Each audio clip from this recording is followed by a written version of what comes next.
Il-qtil tal-immigrant ma kienx marbut max-xogħol tal-akkużati fil-Forzi Armati ta' Malta.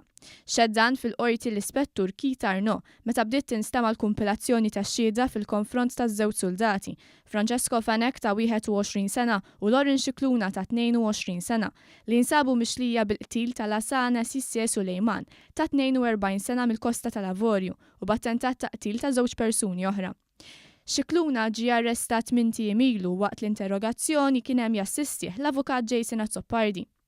Quddiem il-maġistrati Farrugia u Fawla mimlija bil-qraba tal-akkużati, l-ispettur xehed li Scicluna ċaħat li kien involut iżda meta mafus mill-pulizija qal li kien se jgħidilhom il-verità.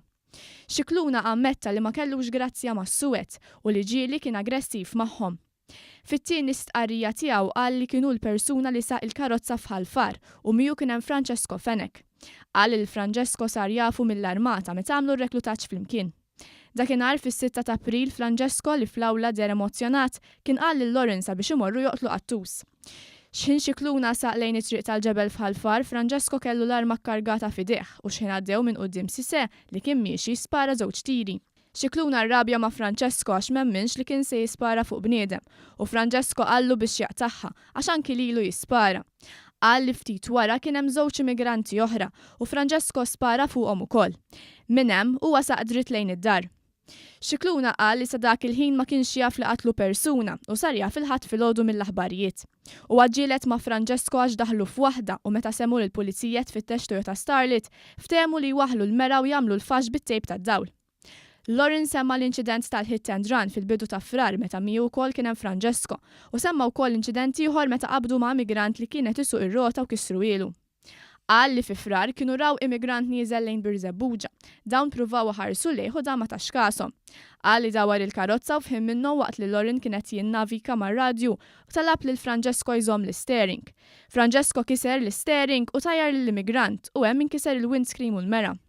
Qabel arrestaw lil Lauren il-pulizija kellmu l-tfajla tiegħu u qalet li kemm Lauren kif ukoll Francesco ma kellhomx grazzja mal-immigranti.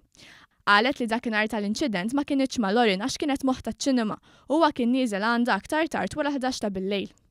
Il-pulizija sabet li Scicluna kellu 4 armi tan-nar irreġistrati f'ismu fosthom waħda b'kalibru ta' 9 mm. Qabel ħadu lil Lauren id-depo u l-pulizija marret id-dar tiegħu u minn taħt is-sodda ġew elevati l-armi rreġistrati fuq ismu, inkluż dak ta' 9 mm. Iżda l-munizzjoni li ntużat fil-inċident remih il-baħar. L-ispettur Arnaud xehed ukoll li dakinhar tad-delitt innutaw li bejn l-11:20 u 11:15 ta' filgħaxija iż-żewġ mobiles tal-akkużati kienu wieqfa jew mitfin jew ma kellhomx receptions.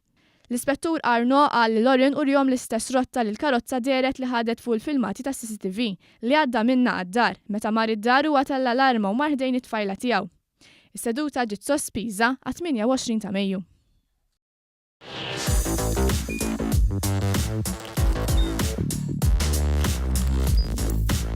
Idħol fuq one.com.mt u hemmhekk tista' tara l-programmi kollha li jxandru fuq One permezz ta' One Play.